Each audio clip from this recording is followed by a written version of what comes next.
some people are laughing, and my wife is quiet, and the guy and his lawyer like, I don't get it. And I said, no, we're gonna do it like right now. We wanted to do it later, but we want to do it right now.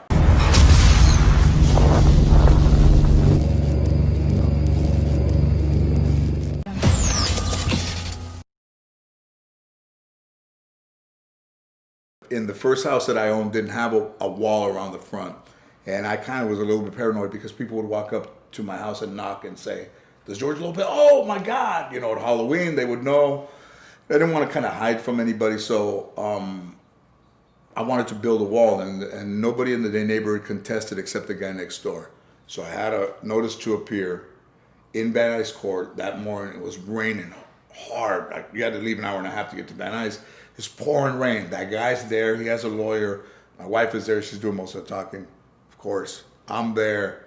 And it's almost like we're not going to get the wall. Like he said, well, you know, it's an eyesore. No other houses have a wall. He's no more important than your wall wasn't just a wall. It was like a 10-foot tall wall. Okay, there's another story there too. There's another story. So I started talking to the judge, and she was a Latina, and I started saying, you know, I travel, and I'm not sure if I'd like the idea of my wife and my daughter in the house alone, that people can just walk up for safety reasons. She says, "Oh, Mr. Lopez, so when were you planning to have this wall built? Right now, or later? You know, my material."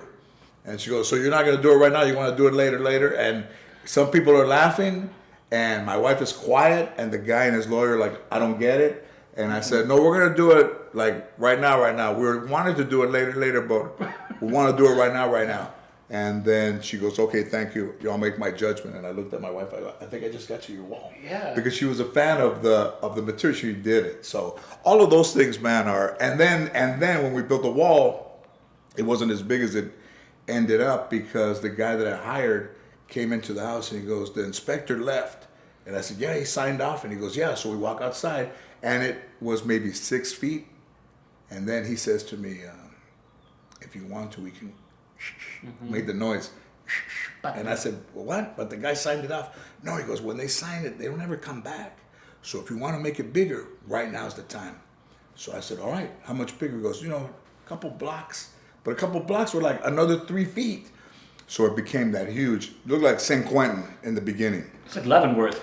Then when all the neighbors saw the size of the wall, they were like, oh, hell no. And I said, well, you know, the guy signed off, and they never got somebody to come and look at it again. So all of those experiences, all of those things went into the stand-up. And it was a familiarity that, you know, for me, nobody else occupied that space of how your uncle would not want to go to the doctor, or when he goes to the doctor, it's a doctor that's never seen him before. And, you know, he's a doctor, so he has your medical history. But then my uncle said, you know, it's just like your Thea. He sees you one time and he thinks he knows everything that's going on in your life. Because he's a doctor. He was reading the files.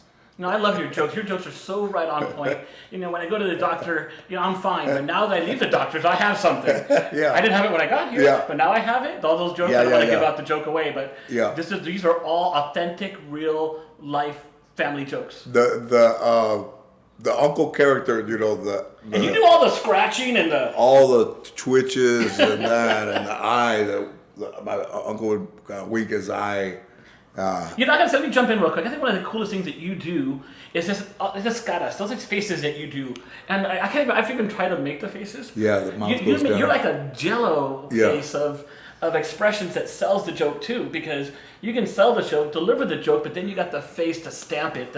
Esa es la cara. Interesting that you know, some people aren't around. My grandmother's not around, and the rhythm of the way that I do her voice is the face that she would make, unbeknownst to me even making the face. When you see somebody looking at you with that face, what now?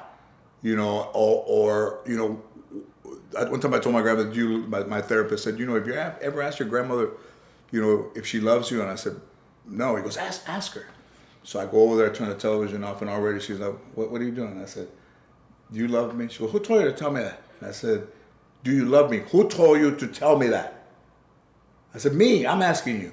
And she goes, do I love you? And then she said, you're my grandson, I have to. So all of those things were what was in that answer.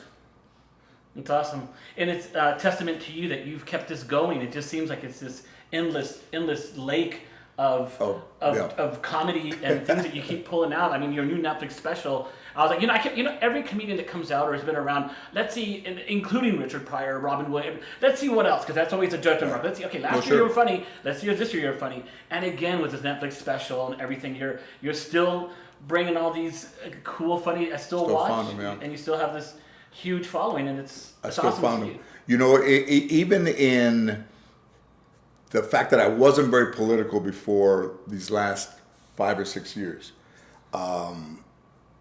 when the whole "we'll do it for half" isn't really in the special, the name of it, but the name is important because in December, Iran had put a bounty on the leader of the United States, and it was $80 million. And leaving a lunch, I looked at my phone, and Hollywood Unlocked had it, the story, $80 million bounty alleged, and I just typed in, "we'll do it for half." And when I got home, my publicist called me and said, "Hey man, what did you say? Where were you an hour ago?" I was at lunch, but what did you get why did you put "we'll do it for half"? Oh, yeah, why? It's all over the place. Like, it's trending, it's viral. They want me to get arrested. The Fox News, it's a whole conservative right-wing people that want me thrown in prison for threatening the leader of the free world, allegedly. Right. So it earned a visit from the United States Secret Service in this house, that they rang the bell. They came in and they questioned me. I had my lawyer with me, and they asked me if they considered "we'll do it for half" a threat, and I told them that I considered "we'll do it for half" an estimate and not a threat. It was an estimate of work. Wow. I said, "That's my price." And they said, "Do you think that that's funny?" And I said, "I do think it's funny, but clearly the United States Secret Service doesn't Didn't think that's funny at all." So, so that, to think that in 2020, a guy who clearly has 41 years of being a comedian can get a visit from the Secret Service for words. That's Right. That's heavy. I asked you this question. What's my last question of the night, still in the afternoon. But I see your Alma Awards, and I see all these awards that you've gotten, Nickelodeon Awards and all these awards. But I just say this: one day you do win this Oscar for one of your serious roles. Right? I went to the serious side too, You did. The El Chicano. El Chicano was serious. The Tax Collector that's coming out in August is serious. I did River Runs Red, which is really kind of about what's going on right now with Wes Miller, this director, and then Tay Diggs. We play fathers who have lost their children to police violence. 3 Grammy nominations and no win. But if I win a Grammy, it would be the equivalent of me winning an Academy Award. Like, I see myself as a kid writing on my envelopes and making all the jokes and trying to remember all this stuff. But if I won a Grammy, I think it would be like an Oscar to me. My grandma says, "You never want to learn." So for somebody who never wanted to learn. You learned a lot, bro. It's COVID. That's why we're doing this. It's not awesome talking to you again.